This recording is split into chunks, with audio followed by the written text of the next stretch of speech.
आज के वीडियो में निमोनिया रोग के बारे में संपूर्ण जानकारी अर्थात निमोनिया रोग क्या होता है, यह कहाँ पर हो जाता है, कैसे फैलता है, इसके लक्षण क्या क्या हैं, इसके उपचार क्या हैं, सब कुछ आपको समझाएंगे। तो पूरी जानकारी के लिए मेरा पूरा वीडियो लास्ट तक देखिए और यदि अभी तक हमारे चैनल को सब्सक्राइब ना किया हो तो सब्सक्राइब जरूर कर लीजिए और ऑल नोटिफिकेशन पर सेट कर लीजिए ताकि जब भी मैं वीडियो डालूं आपको सबसे पहले नोटिफिकेशन प्राप्त हो जाए।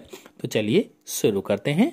देखिए, निमोनिया फेफड़ों का रोग होता है। जो हमारे लंग्स होते हैं, फेफड़े होते हैं, उसका रोग होता है। इसीलिए इसको फेफड़ों का शोथ भी कहा जाता है या फुफ्फुसदाह के नाम से भी जानते हैं। फुफ्फुसदाह यह रोग जीवाणुओं के द्वारा होता है। और कौन से जीवाणु के द्वारा?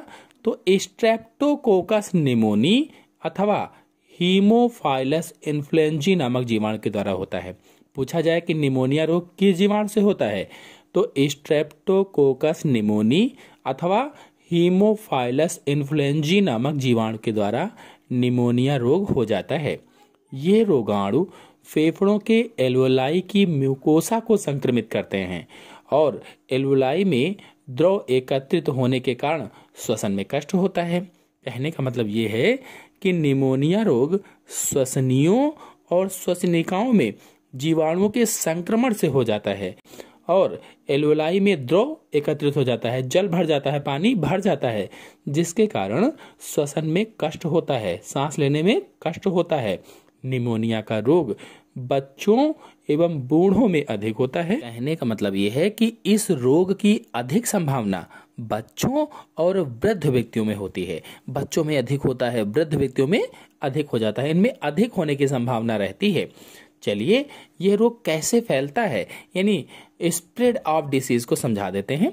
तो देखिए, पहला है रोगी के कफ व बलगम के कणों का श्वास के साथ प्रवेश करने पर। मतलब ये कि अगर किसी रोगी को पहले से ही निमोनिया है तो अगर उसको पहले से निमोनिया है तो उसके शरीर में फेफड़ों में स्ट्रेप्टोकोकस निमोनी अथवा हीमोफाइलस इन्फ्लुएंजी नामक जीवाणु होंगे, क्योंकि इन्हीं के कारण निमोनिया हो जाता है। अब यदि उसने कफ निकाला या बलगम निकाला और उसके संपर्क में कोई दूसरा व्यक्ति आ गया, कोई स्वस्थ व्यक्ति आ गया है, तो उसको भी यह रोग हो जाएगा। यानी स्ट्रेप्टोकोकस निमोनी या फिर हीमोफाइलस इन्फ्लुएंजी उसके नाक के माध्यम से भी उसमें प्रवेश कर जाएंगे या श्वास के माध्यम से उसके शरीर में भी प्रवेश कर जाएंगे। फिर अगला है रोगी के गिलास, बर्तन, खाद्य एवं जल को ग्रहण करने से। अगर किसी व्यक्ति को निमोनिया पहले से है, उसने गिलास से पानी पिया, उठाया, उसको छुआ था, बर्तन को छुआ था, खाने पीने की चीज़ों को छुआ था, जल को ग्रहण किया था और उन्हीं सभी चीज़ों का कोई छू लेता है, कोई स्वस्थ व्यक्ति उसका प्रयोग कर लेता है, तो उसको भी निमोनिया रोग हो जाएगा।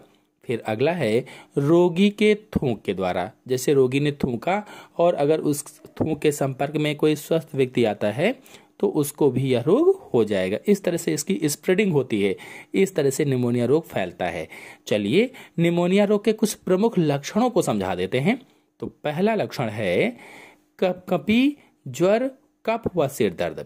मतलब जब निमोनिया रोग हो जाता है तो तेजी के साथ कपकपी आती है, जाड़ा लगता है, बुखार भी होता है और तेज बुखार आता है, कफ भी निकलता है और सिर दर्द भी होता है। कुल मिलाकर के कहने का मतलब यह है कि निमोनिया में तेज बुखार आता है और वक्ष भाग में तेज दर्द होता है। तेज बुखार होगा और जो हमारा सीना है, वक्ष भाग है, उसमें तेजी के साथ दर्द होगा।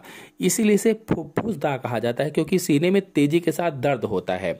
फिर अगला है अधिक संक्रमण होने पर रोगी के होंठ व नाखून नीले पड़ जाते हैं। अगर ज़्यादा हो गया है निमोनिया, अधिक संक्रमित हो गए हैं आप, तो आपके जो होंठ हैं, जो नाखून है, वो नीले पड़ जाएंगे। आपके का मतलब है कि जिस व्यक्ति को हो गया है। फिर अगला है थूक के साथ रक्त आने लगता है। मतलब जो थूक आएगा तो थूक के साथ बलगम आएगा और बलगम के साथ रक्त भी आने लगता है। तो कुल मिलाकर थूक के साथ बलगम व रक्त आने लगता है। और फिर अंतिम है सांस लेने में कठिनाई होती है। सांस लेने में कठिनाई होगी, पेट भी फूल सकता है। तो सांस जब हम लेंगे तो लगेगा कि हम सांस नहीं ले पा रहे हैं, तो सांस लेने में भी कठिनाई होती है। ये इनके कुछ प्रमुख लक्षण हैं। चलिए अब इसके उपचार को बता देते हैं। तो एरिथ्रोमाइसिन टेट्रासाइक्लिन एंटीबायोटिक दवाएं लेने से निमोनिया रोग में लाभ होता है। वैसे तो आपको डॉक्टर को तुरंत दिखाना चाहिए, और फिर भी उपचार के लिए मैंने बताया है कि एरिथ्रोमाइसिन व टेट्रासाइक्लिन एंटीबायोटिक दवाएं आप ले सकते हैं, जिससे आपको लाभ मिल सकता है। लेकिन फिलहाल आप डॉक्टर को जरूर से जरूर दिखाएं।